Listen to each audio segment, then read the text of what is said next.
This is the Wabash Carnegie Public Library Oral History Program, and it's the Saturday afternoon, November 18th, 1978, and I'm interviewing Mr. Calvin Spurlock at his business on East Canal Street, 36 East Canal Street, Wabash, Indiana. Mr. Spurlock, the first question that I'm going to ask you is when and where you were born. I was born in Kanawha, West Virginia, and just a little away from Charleston. And the date? I don't know the date. 1884. 1884. When is your birthday? What? January 30th. January 30th, 1884. In other words, now you and I are talking today, and you are 94 years old, right? Okay. Okay. And what was your father's name? Thomas. Thomas? Thomas H. Spurlock. Thomas H. Spurlock. And your mother's name? No. And her maiden name? Was Robinson. Robinson. Okay. Tell me about your mother and father and what they did and so forth, and your background. My father was a farmer. For years in West Virginia he raised tobacco. And he still has big tobacco barn for tobacco. And it's started. It's started me. It's 1456. And a little bit enough young. And there's a few spread on the end of that. It's got about tobacco in there. They hang it up in the barn. The barn made of pushes, It's a log barn. They're all open. Everything is set in there. And they have the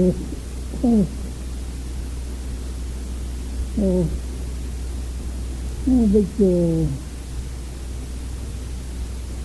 pipe that all around the barn inside. And it goes fire in the furnace on the outside, and the heat go around and heat that barn. But before you hit up the heel, you go in with mud and little blocks of wood, we call them sticks, and plaster that holes all around that barn. So now I have to get out. And so it stayed out there that barn all the way to 3 weeks. Still tobacco on. And we go in there with a lantern, no open fire at all with a lantern, and look at this vet thermometer, and see this thermometer just setting gauge all the time. Then when it got dry, he'd pull the fire all out, go out and take the temps out of the line, all on the ship, and so the air could get on. And that got enough air in there to make those leaves salt, you see, so it wouldn't break. Then we take that all down and pack it down the pipe. And we pack it in the pipe right away. Then we come in and lift the tobacco off in a stick, off the tobacco stubs, we call it. And then we lay one down, I pack it in big barrels of hog, we call it that thing, and get rid of just take the market.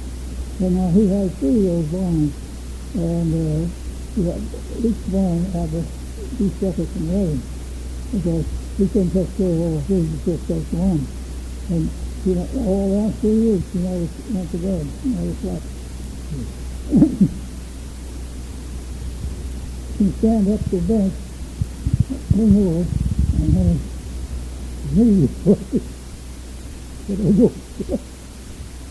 He's tough fellow, but then we got that all set down and the doctor. The doctor wants me out of one separate and put him in a big hug, which is all his, I don't know how many pounds of help, and we take him to the market. How many acres of tobacco did he have planted? If he had 3 barns, he must have had a lot of acres. I don't remember how many acres, but anyway, he had a good big barn there on the hill. Did he ever tell you what his background was, your father? Oh, Where was he born and where did he he was come from? born right there in the same house, Mm-hmm. and he always said that he lived in Virginia, but he was born in Virginia, but he lived in West Virginia.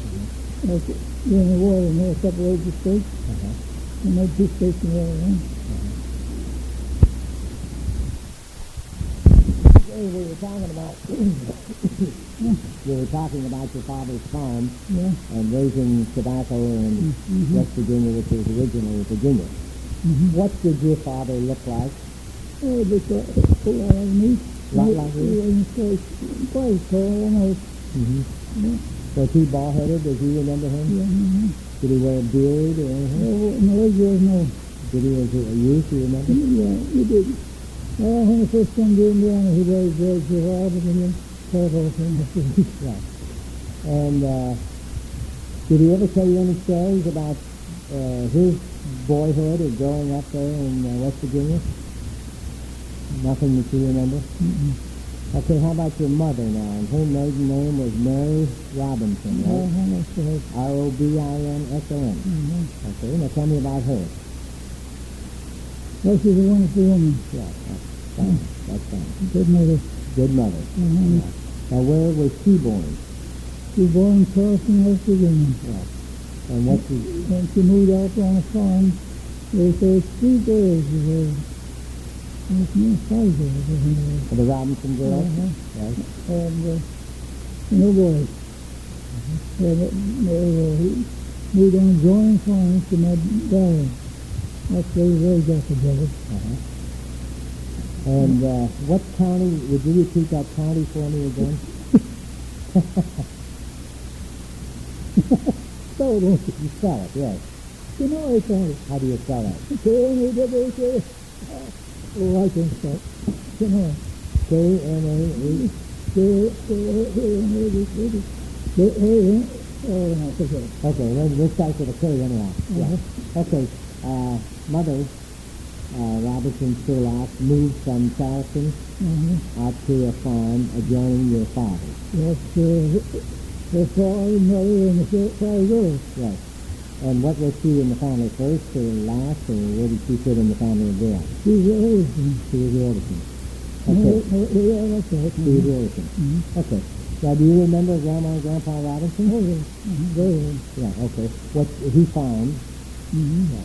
Do you remember what Grandma Robinson's maiden name was? Don't remember that. Yep. What did they look like? Okay. Well, what did Grandpa look like? Grandpa Robinson look like? Well, he was the middle-sized man. He wasn't fat, he wasn't, but he was pretty rougher. And he wore a beard. He wore a beard? Yeah. And my grandmother, she was just around 5 years, tried to be just about so. And they came from Charleston there on the farm. So they lived in the city, they didn't live in towns at all. Yeah. Were they nice people that you were comfortable with? They're wonderful people. Yeah. Yeah. My grandpa and grandma used to come out to visit us once in West Virginia. Out here in Indiana? Yeah. Okay. Did they ever tell you any stories, Grandma and Grandpa Robinson or Grandma and Grandpa Spurlock, about their early childhood or anything that happened to them? No, I left when I was 7 years old. Oh, you left there when you were 7, so you... Yeah, okay, we'll get to that part. So what kind of a house did you live in when you were a log house? That's what your father... A big long porch on the front of it. And chimney with white wood. And when I was a kid, I had a little knife, and my father took it away from me, so I was up on the knife. I hit the 4 feet off, you see. Well, I'm a warrior or whatever, anyhow. So I got a stick, and got up there to get my little knife, hit me right over in the fire. And happened to be no blade, just cold.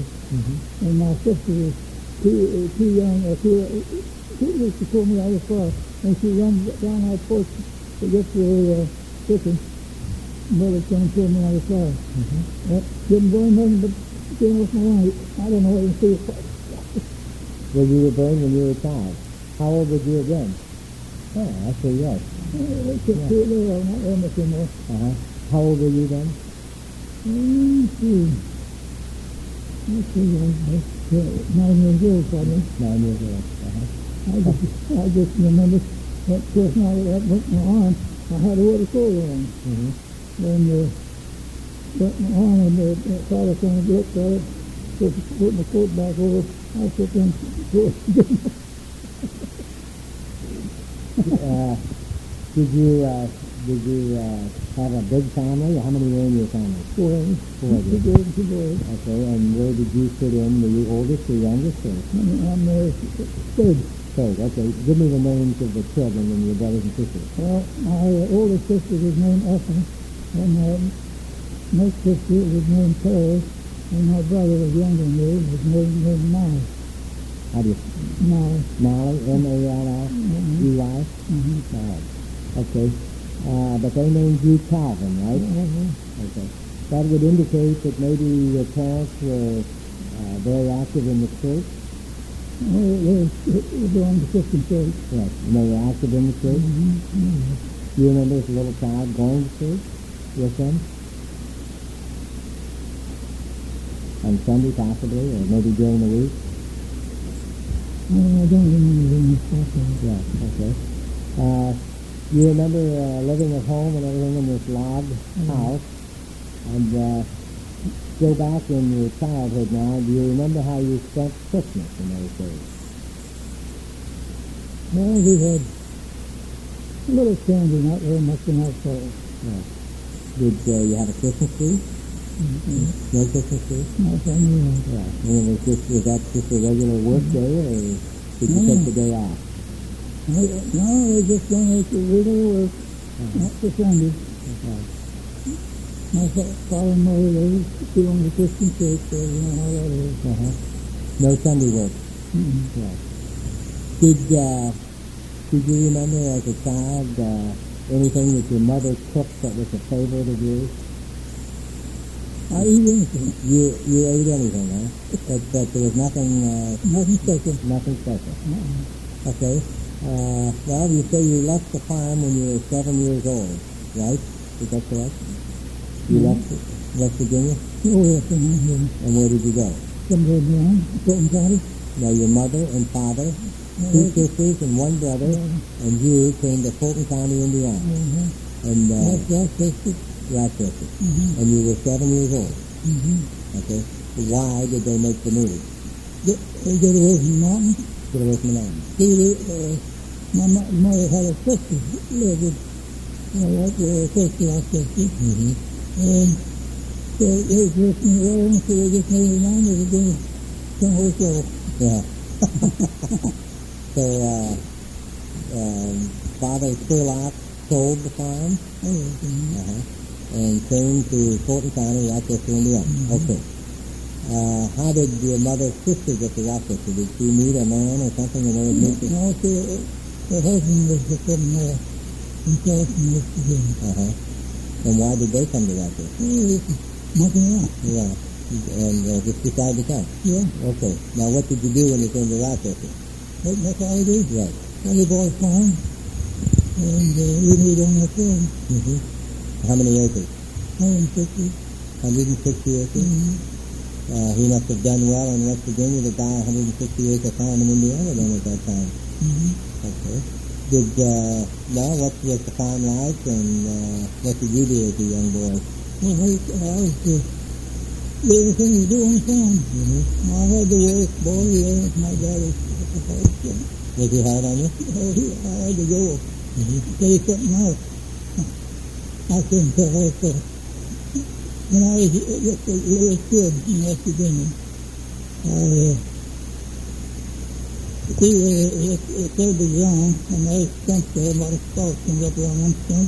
Well, he was out there starting them stumps and took me around, and I was following him, and then stalk. I got tired and decided I went to the house to take over him stalk and give me a stalk until he get back to work. Now, I don't remember that.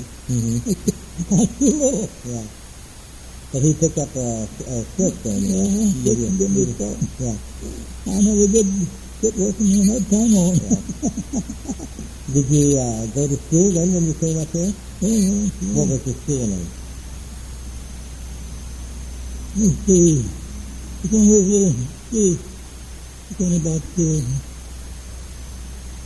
one township, Just a township, one-room school. One school. Right. And out there is they call that South Mudcook. South Mudcook School. Mm-hmm. Okay. And how did you get to school? Yeah. Yeah. How far was your town from the school? About 2 miles. About 2 miles. That's it. Yeah. That would be you and your brother and your two sisters walked to school, and you're all in the same grade then. Yeah. Yeah. Do you remember who the school teacher was? Not really,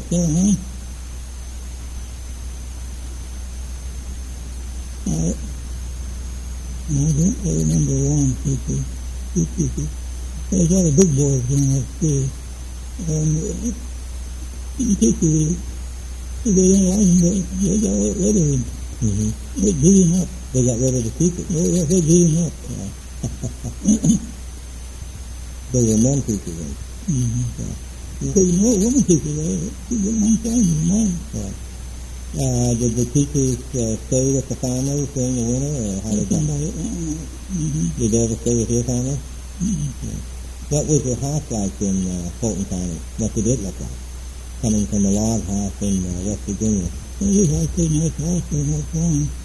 It's only down there, maybe near down there. Power cut went out in the hole. I took care of the wind. And he got those down there, and I said, there's a trouble. He found out different. Oh, boy. They said, no, and I took the clothes of beans there and found this, when I knew he was down, I couldn't tell you how many pants on. But you got the beans out of it. We got the beans there. That's why I said, I found the beans in the gun there. But he had no interest. Oh, but he had something on it. He said, big and see. He said, I want man, cut this out. You never had any man, just in the coffee anyway. He said, told me out there in the yard, and man come all the time. You don't need to come to us, maybe go there and cut this out. Do all you want. He never had anybody on man. Because he's too great, right? How long did you stay in South Mudcook School? So what age or grade? I was the 7th year. The 7th year? You must have been, say, anywhere from 12, 13, 14 years old, back then? No, more than something like that. Then we went to North Mudcook. Then we just, if you went down the road, just a mile street. You changed school? Yeah, changed school, and down the road. I was not trying to get it in, so I looked out there and all the house at the I really serious, after school and all. What would your chores consist of in the morning before you went to school? What would you have to do, your chores? The student, all that, not the college. He had it. Did you enjoy that part of your life or not? Yeah, I didn't know that. Yeah. What did you kids do then for recreation? Yes, how did you enjoy? We didn't have no recreation. Yeah, when you between the time you got out of school and the time you had to do your chores. You had to work all the time. You worked, yeah. Yeah. And all day and all. When you get out, when you leave at school, they start wood. Start wood? You were getting ready for the winter then? Yeah, start wood. Started to they cut the trees down and started putting them up, and my brother and I would fall ahead. And we also had a lot of wood on the wood pile too. You know, the wood buckstone. Was that hard work when you look back now? It was hard work. But I didn't have no exercise. Did you ever get into town then when you were young? Or your father take you to town? You know, you don't remember an old...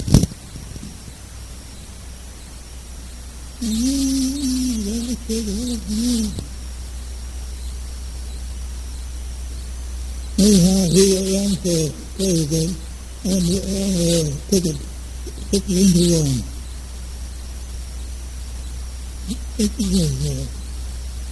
He made $1 for 16 years. That was William Jennings Bryan or something? That's it. William Jennings Bryan, 16 to 1, yeah. He was successful. And when I was 15 years old, and I had to touch the videos that take me to town so I could hear what called. Did you go? Yeah. Now, didn't he give a speech called Cross of Gold? Wasn't that his famous speech that he gave William Jennings Bryan?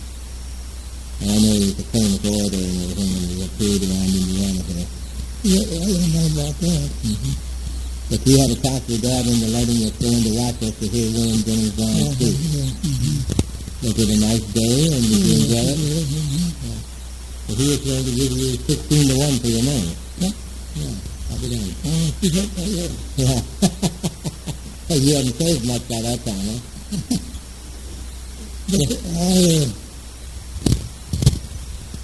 I was always on the farm where I could do anything on the farm. I was 15 years old.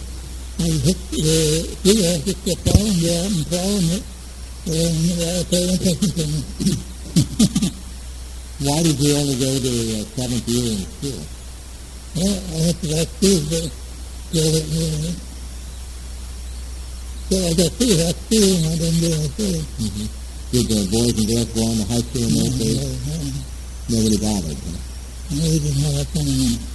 You had to pay for it that time. We didn't have a big school. Okay. What did you do now that you free all day? What did you do? You were not going to school anymore. Then what did you do? Oh, I did work. Then you went to work? We got to work all the time. I never seen no time off. You were with your father? Yeah. And he was still farming 160 acres? No, at that time when I was walking to going down to school, he'd take his farm off for mining in Alabama.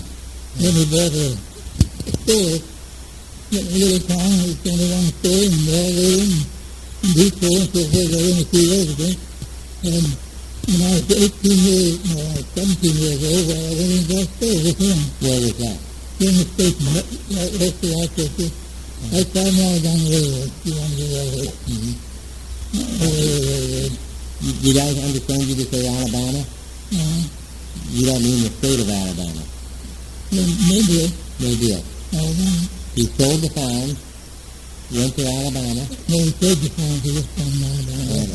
Yeah, but he did not, did he go down to Alabama then? He went down with the gold, but we never moved there. He said he wanted to go down. He said, coal for after he paid. But then he came back, and then he went into grocery business. What did he do with the farm in Alabama? He paid it though. I don't know. Paid it, I don't remember. Yeah, but anyhow, he wound up with a store at German, you say German Station? Germany Station. And he had a little store there. Yeah, and it wasn't very big, and he worked for it. Along we had a vision. So every time just about everything was kind of water around there. Based in West Hard Road, and we had gas and oil and everything all there. And we had dry goods and groceries, cheese, everything like that there. And go ahead and tell me what he did then at the store. Yeah, he stayed there every day. He stayed there till he died. When our neighbor began to take the away, I was not very much to him, so I went out to myself. And how old were you?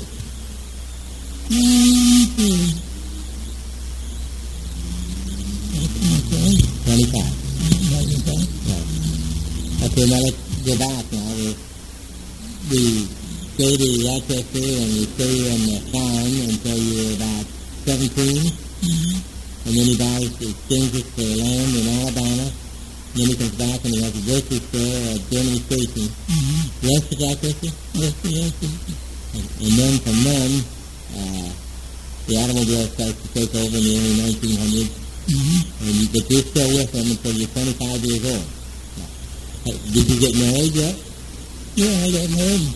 And after 21, I think it's 22, and my old dad told me. Okay. Yeah, what was her name? He was Dickie Waters. Joseph Walters, W-A-R-T-E-R.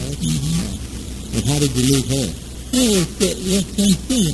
Same school. So it's South Med Church or North Med Church? And they got association from school. Did her father farm also? He was farming. And then you married, and where did you live? I lived at I lived there. Where did you live? And I stayed in two big ones. And where are your 4 children? They had living room, dining room, and the kitchen, and the bedroom downstairs. Oh, beside the stairs, yeah. Yeah, I was there. And I was still on that. Didn't I tell you he was telling me too? He could do anything, so he was in for me. And he used to have a telephone things in that day. Telephone exchange? That would be the first one I thought I was. Yeah. And who was the operator? And he had a couple of them stick there left. Telephone. Yeah, but your mother didn't do that then? He didn't want that. But the rest of us, that was there, he hooked him in. I could do anything around there. So you got married when you were 21, and you lived above the stair at Jimmy Casey. How long was it until your wife was going to have the baby then? I don't know. Year or 2 or something like that? Years. Yeah. And then she died inside. And I had 2 young kids after school, and I couldn't tell you. Yeah. And the baby died after? The baby lived? He's still in. Yeah. And my mother took care of her. And he's 70 years old. He's 70 years old. 70 years old. And I'll be gone. And she's got 2 boys and 2 girls. No, 1 girl and 2 boys. Yeah. What did you name your baby if you died? Mabel. Yeah, Mabel's 70 years old now. They call her the baby. Yeah. She's still over there. Yeah, see? At the place. Where does she live now? She lives in a farm near Houston, Rochester. Yeah, Houston, Rochester. It's another one from there. He was having a nice there. And we got along just like 2 kids all the time. And she was moving. And those big old ladies and they had it down. Got to up his truck up there a little bit. Took a bit down. And just in front of her brother's neck. And he died there. And right now. And the thing was just on the radio way. And he connected over his radio down his up there. So I told my daughter, everything nice everything in the farm. I said, they understand that everything inside went down and everything back. I said, take all that to say. If you don't need it, so you got some nice little hand there and you got plenty of it on. And then she also she down. She said she had a wonderful prayer. And she did one more thing to the call. Yeah. Going back to your first wife now, did this child birth at home? Yeah. And the doctor came? 2 doctors came? They don't have didn't have to work to take care of them, have to do mine. You mean in the hospital or something? Didn't have it. Yeah. And how long did it last before she died then? Right now. If the baby was born and she died? Yeah, right now. Yeah. And what was the cause? Did they ever tell you what caused it? Heart failure. Yeah. And they make anything more of a heart. Yeah. And then your mother took the baby away. And said, all things that you don't know. Well, I don't know. Had your father lived, how long did he live? Father Spurlock, how long did he live? Well, he was from the 3, I think it was. Yeah. And then how long did Mother live? Mother just died about, 2 years before he did. Before he did. Yeah. But by this time your baby had grown, right? Oh, yeah, she's grown and married. Yeah. Before Grandma died, yeah. Did you stay at home? Okay, you went out for yourself, and what did you do? Well, I paid for bankrupt dining. Bankrupt bottling rate? That's a bankrupt dining rate. Okay. And You were in the store, right? You were in your father's store. no, I walked out after that myself. Yeah. I was in Rochester. Uh-huh. Just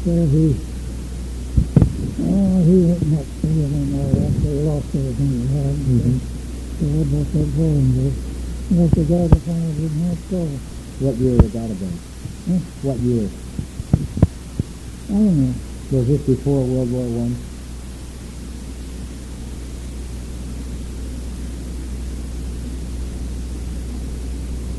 Yeah, It was before World War. Okay.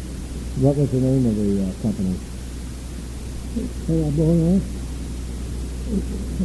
Lanniger. Vanderbilt Bottling. Mm-hmm. And they made pop, Yeah, pop, all kinds. no beer. Mm-hmm. Yeah. Okay.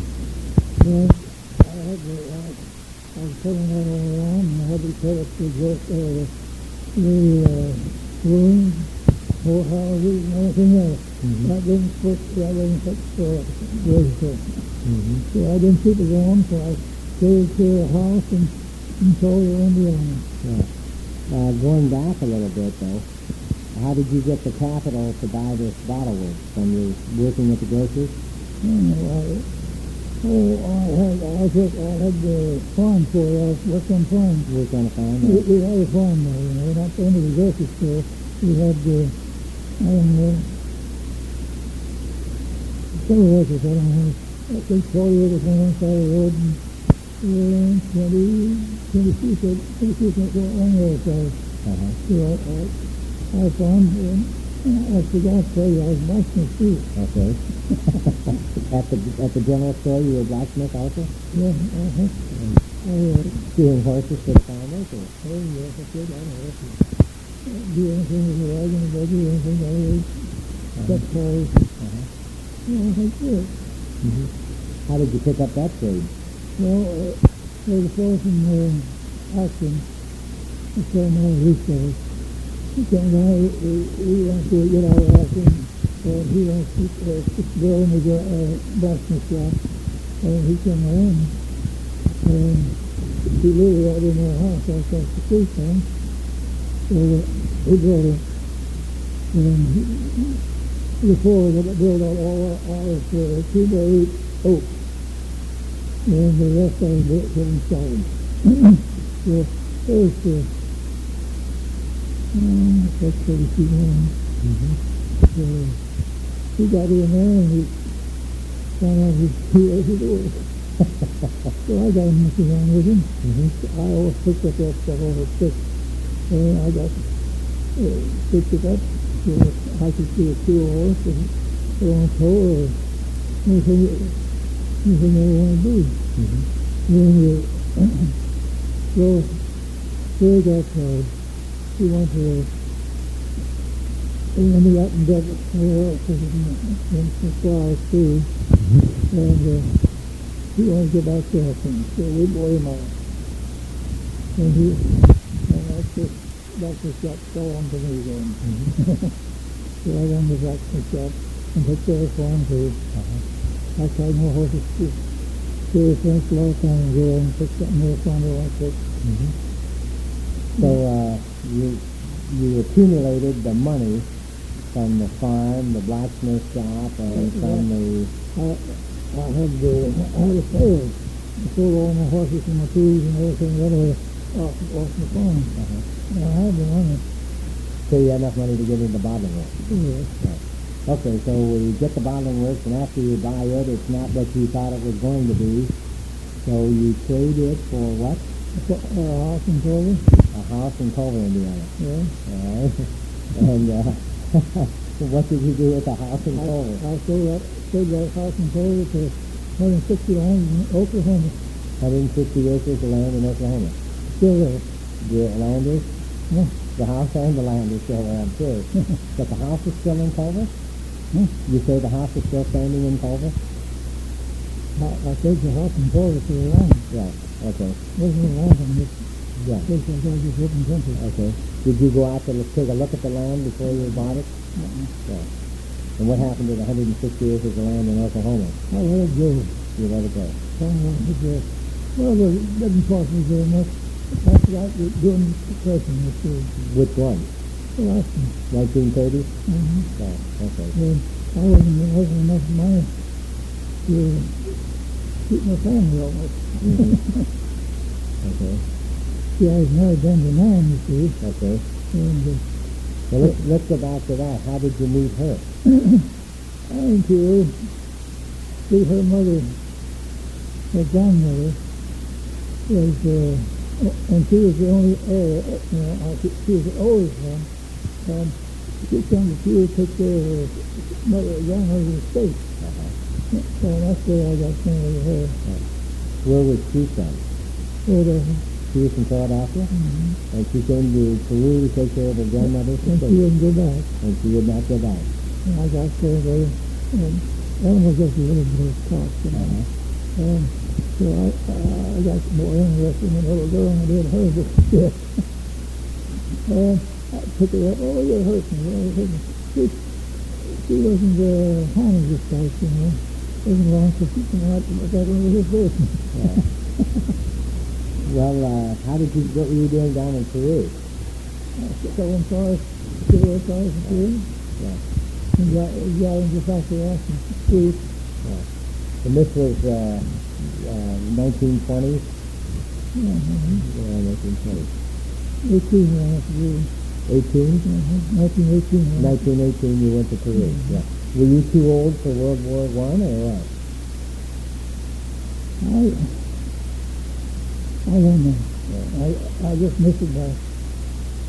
Yeah, but you didn't have to go. No, I didn't have to go. Okay, so you're down in Peru. How did you get the job selling cars in Peru? I was up to Houston at the store there, a salesman, he lived in Peru, and he told me that to Allison, I was one of the salesmen that felt so well. Well, I went and so he had me right away for information, he said. Mm-hmm. And I got straight away. But I could tell him because I knew I was born. I worked in the jobs of Rochester. Yeah. Well, I forget my chance, you know, the fire. I got so good there that they didn't up to make the fishing meeting and charge you for Right. guys, and I had two other charged me, you know. And so after I got there, then the fellow was down at the plastic shop. He went to sell it, and he asked me if I wasn't going in the electric shop. I sent a lot of that from the electric shop. And I stayed there with them for a year. Figured out and left. And I got a lot of them. And he would do anything with electricity. I didn't care how I said. He would do it. And so I like that. And we built Baptist. He started out redoing Baptist, putting in new plates and things like that. And I said, one day, you know, with Harry on. I said, Harry, why not sell some products in Baptist instead of doing some money? He said, because you're saying, yeah. I said, I'm not saying. So I was selling Baptist too. You know, somebody sent me an old battery, one cell going. I check it out. I said, well, that'll cost you about half as much as if I need batteries. I just put me in there. I said, oh, put me in there. So that's what I need batteries. Willie batteries. Willie batteries. Okay, so we've been farm boy. We have been groceries. We've been in the grocery store. We've been a blacksmith, right? We're selling Chevrolets. Wait before we get to Chevrolet, right? I went to South Bend. That's one high store, number one. I went to South Bend, worked the speed together, and was doing links for government tanks. That's where I was a while. in World War One. Uh-huh. And then when that job was over, you went to Peru selling Chevrolets. Mhm. And from there you went in partnership with this man in the electric business? No, I just worked for him. You just worked for him Yeah. and selling batteries. Mm-hmm. Okay, now we're getting close to the Depression years now. But before we get there, let's go back a little bit. And you tell me about meeting your second wife. And you said that she came to Peru to settle her grandmother's estate. Yeah. And who was her grandmother? Mrs. Miller. Miller? Miller. Yeah. And He lived on 3rd Street in a great big house. She kept rooms. And how did this, was this her daughter or granddaughter? There's a son here. Yeah, this is her granddaughter, then they came Mm-hmm. to, She only had one child. she only had one child. And it goes to my wife's mother. And she died when she was young. She only had one child. And she never did it. In South, lived in Philadelphia. And what happened to him? Him? Yeah. And he had a stroke and died. Gilbert did? Mm-hmm. Was he from Peru also? And he died from Philadelphia. From Philadelphia. Mm-hmm. Well, I wonder how she met him being from Well, Philadelphia. him and another fellow was going around through the country with you. And they went there to set up room. That's where we got dated this girl, you see, things with her. And she fell in love with her right away, so we went back to Philadelphia and we wrote to her mother that she would do it, and so she hit me man in touch with Philadelphia. So that's what we done. And then they had one child. They had one daughter. No, they had, two daughters. Oh, boy. That Mrs. Miller had three daughters? No, Mrs. Miller had the one daughter. Had the one daughter. But then her daughter married Gilbert, and they had 3 daughters and a son, right? Okay, and then she... Two daughters and a son. Yeah. Okay, then she came back to settle at grandmother's estate, right? And that's how you met her. And she was a widow then. And you were a widow. Her husband died in the forest about it. Yeah. That's Gilbert. His name was Gilbert. His name is Dawson. Dawson? Yeah, that's her first husband. Yeah. That's my wife's first husband. Yeah. Then he died before you two met. We're getting all confused here on who met who and what their name was. Okay, so you like the daughter. Yeah. And then I still got her. Yeah, you still got her, and she's wonderful. But you liked her because she was only a little girl then, a couple years old when you met her. Yeah. So, how long did you two go together then before you married her? Oh, I don't know. Couple years, did you? Couple years. Something like that. Okay. And then you were in Peru selling batteries? Is that what you were doing? No, I was here. No, I was in Rochester selling batteries. Yeah, I was Rochester. in Peru selling cars. Selling cars. Okay. Next year, 1919. Yeah, selling cars. Okay. And you met her what year was it? You met your second wife? I think that was a few years ago when I was here. About 1920 or so? Yeah. Okay. And then you two got married. And you never had any more children then? Yeah. And but you raised a stepdaughter. Raised Alma. Yeah. But she was an only child, right? Alma was an only child. Okay. You raised her. But tell me what you did then when you were married. Now you're married again, and what did you do for a living? What did I do after selling cars? After selling cars? Well, I come to Wabash in 24 and selling cars, and I sold cars. After the price during the depression, you couldn't sell it. So I never had any money, so I was taking for furniture. Okay. I've been in the furniture business ever since. Okay. When you started in Wabash selling cars, did you open your own agency?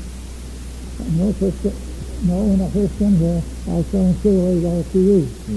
But he went to full agency out, so I took the Oldsmobile agency.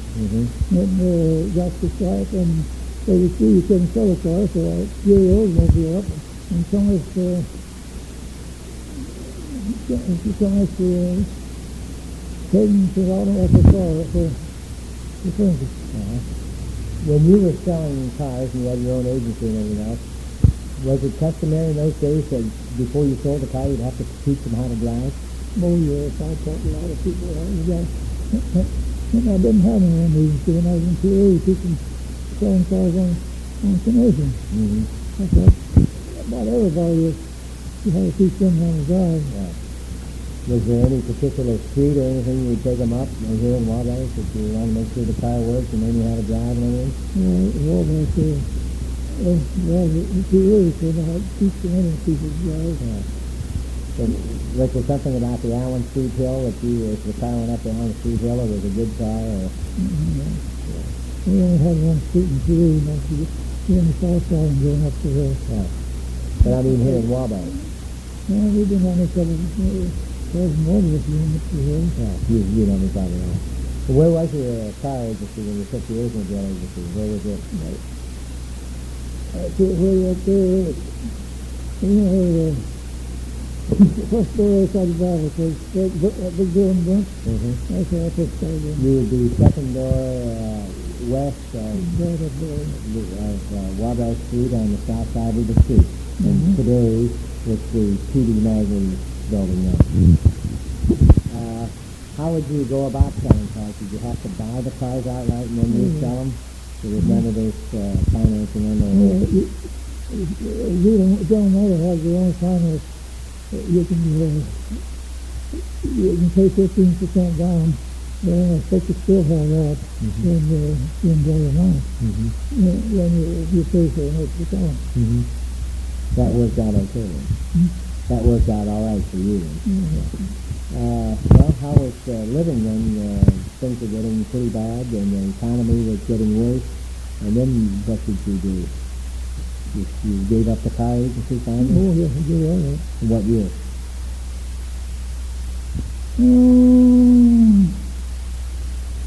About 33. About 33. Things got so bad, and nobody was buying cars and so forth.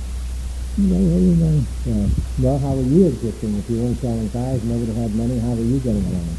Well, I couldn't hold me down. I couldn't stay in the phone before I quit going. Did you? Yeah. And where did you, which building?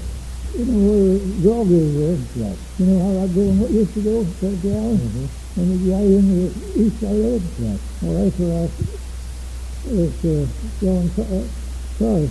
And I finished putting out a towing out of the automobile. I mean, furniture. I had that thing full. Then when I come over here, man said, "You're going to put all that furniture we bought it in there." Yeah, in this building. You know, when I first come in, this building up against there, how much? $15 a month. $15 a month. Well, of course, $15 was hard to come by too. Yeah, I'd say it was. Yeah. Where were you living then? What's the house you were living in? Lived upstairs over that building. Then I come here, made 4 rooms upstairs over here. And you started trading furniture. Yeah. Was it pretty slim during the Depression for you? No, I made money, put more money first than I did since. Oh, did you? Yeah. But you didn't find it hard to make it during the Depression? No, I don't know. I sold furniture, stoves, and everything there is to anybody wanted them. Never took a note either. Just got a little piece of paper and I put my head bill or someone over and so if you got place to pay, and I don't take all that down. I lost over $100 and so still owes me $9 live down here in Carroll Street. You know who he is, too. Yeah. 40 years ago, you still remember. That's okay. You never forget those things. So you did pretty well during the Depression. In other words, you kept buy and sold together. And I made more money then than I made. Did you have a car? Huh? Did you have a car? Oh, Yeah. I had a truck too. And a truck. Okay, now World War II comes on, then what do? Things are picking up again, and World War II comes on. Do you stay right in the furniture business? No. No, in World War II. Did you stay with that business? Oh, yeah, I've been in the business ever since. Yeah. I had the picture. I showed out how far it was. It's not very simple. Right. Want me to go out there and I just told I better say when I went down that up the angle. Yeah. So you were talked into retiring once, and here you are at 94. You come back again. Yeah, I was out there over winter and June I came in here, June. And when I first came in here, I couldn't walk until the door while I came. Now I can run the race. Why was that? Well, I was sitting around and watching TV all the time. I get down my leg. Yeah. But now you're okay. Yeah. At 94. I really looked through last Sunday. I got busy, so. And I didn't have to. I could break it once. I had it once before, but about 4 years ago. The doctor gave me some pills, and I just did it all right away. Took it down. So you get it all again. I'll be 95, getting 30. Yeah. Did you ever think you'd live this long? Huh? Did you ever think you'd live this long? I never saw on the bars. Yeah. You just lived, huh? Yeah. Yeah. Has it been a good life? Yeah. Never drunk, never slept, never chewed, never gone, never run fast running. Maybe that's why you're living so long. Not really. It isn't too late to start. No, it's too late for me to start. What is it that you think that the biggest change has been in your life? What do you think the biggest change has been in your life? I mean, it's inventing electricity, or has it been the airplane, or better medicine, transportation, automobiles? The biggest thing I missed, you mean? No, the biggest thing that has happened during your life. After all, you go back all the way to practically the horse and buggy day, the invention of the automobile, the invention of the telephone, electric light. Well, the worst thing that hurt me most when I lost my wife. That's what, we were young at that time. And she was once a girl, and I had to leave. And how about, well, and of course you remarried also, and then lost your second wife. Yeah. Those are some of the tragedies that we have to, I guess, put up with in life, and things that go on. Did you think that you would ever have any advice for younger people? What would you advise younger people? Well, I've done a lot of that in here. A lot of it. Trying to keep boys from smoking, keeping them down, and keeping them going straight all the time. That's in all those years, you must have talked to enough of them. Yeah, I talked a lot of them. Now this boy over here, Rick, Yeah. that's awful sorry he got involved. And I didn't think it was fair. I think that uncle of his got a gun on that. They called him here with a truck in it. Well, now, where I got that figured, is that a good one yet? That's straight off. With the Christmas season coming on, and maybe we'll wish all the relatives and everything else, what would you say to them at this time of year? What did I do, what? To all the relatives, it's the Christmas season here, would you wish them all a happy holiday or something? Oh, yes, I wish them all a happy holiday. That'd be a Merry Christmas, wouldn't it? Well, I think that you and I covered all the ground that we can possibly cover. Can you think of anything else? About runaway horses or first airplane you saw? Oh, I did that. I tell you that was in there. Where was that? Coming in from Rochester, General Station. I was driving a horse to buggy. Then I jumped up on the head fence right on me. Did that horse to the hill and up this buggy right out there in the road and me along home. That was a little excitement in your life. Oh, that's quite good. Well, thank you, Mr. Spurlock, for taking your time today, and this is George Dingledy for the Wabash Carnegie Public Library.